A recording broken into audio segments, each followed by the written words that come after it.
Christ redeems the curse. He restores righteousness and releases people into freedom and peace. Welcome to day 136 of the 180-day Bible journey. Today we are reminded that faith in Christ is what breaks every curse and fulfills every promise and brings the Spirit blessings of peace and freedom. In Isaiah chapter 28, there was a woe to Ephraim and Jerusalem, who will be trampled underfoot. The Lord will be a crown of glory and a diadem of beauty to his people.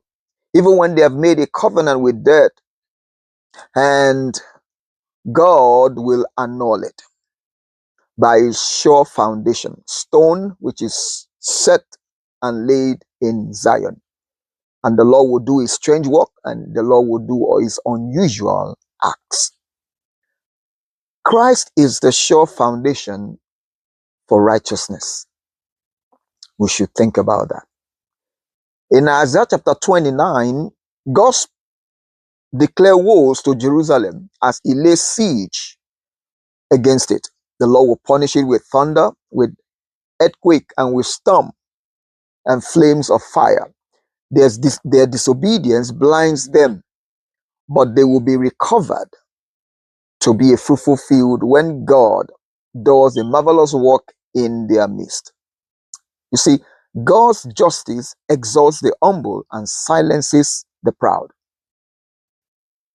In Isaiah chapter 30, the woe continues to those who put their confidence in men and Egypt rather than trusting and taking counsel from God. All such help will fail. God declared they are a rebellious people who don't want to rest in God. Yet, God will still be merciful to speak to his people. And then he will still send rain upon their seed and cause their voice, and his voice to destroy Assyria. When we trust in God, it brings restoration and it also brings peace. That will be our portion. In Isaiah chapter 31, the prophet declared woe to those seeking help from Egypt and rather don't seek help from God. God who deliver Jerusalem, and the Lord who will rain down to fight for Mount Zion. And fighting for it, he said he's going to preserve it. It is God's protection that is sure and that is supernatural. That's the only thing that can really actually save people. In Isaiah chapter 32, a king will reign in righteousness and princes will rule with justice. There are consequences of complacency, being that God will desert the people.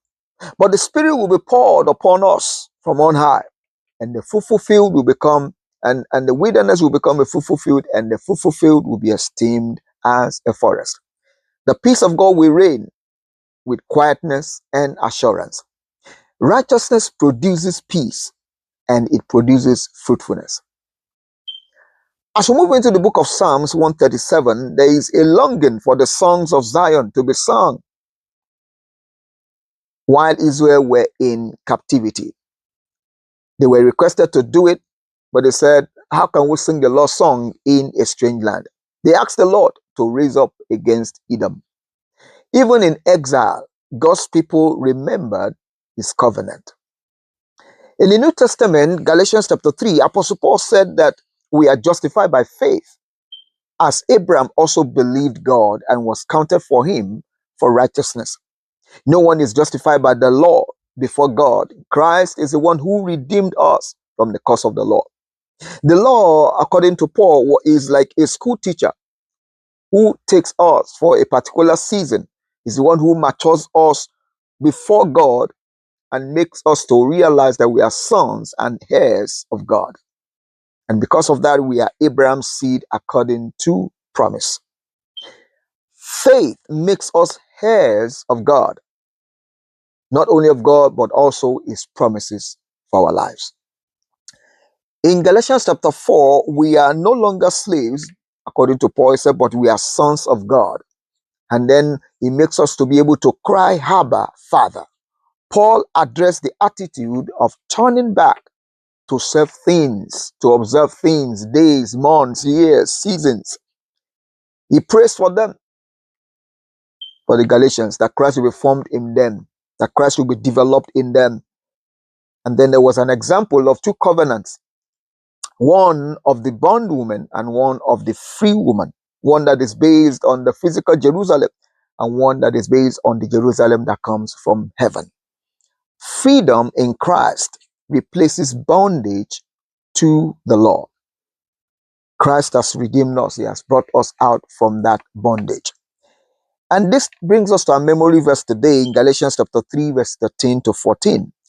Christ has redeemed us from the curse of the law, having become a curse for us, that the blessing of Abraham might come upon the Gentiles in Christ Jesus, that we might receive the promise of the Spirit through faith. Every curse in the law, that is, Jesus is our substitute. Jesus became every curse. He became it, so that the blessing of the law will be fulfilled in us, because we are now heirs and sons and daughters of Abraham. The more we realize that, the more we begin to walk in the light of the truth. The more we begin to also debunk the lies of the enemy when it comes to attack us in this area of the curse of the law. And I pray that the Lord grant us understanding and wisdom and knowledge and insight and revelation knowledge in Jesus' name. My name is Alan Olonshola, and I thank you for joining me today. I look forward to seeing you tomorrow. Until then, God bless you and have a lovely, lovely weekend.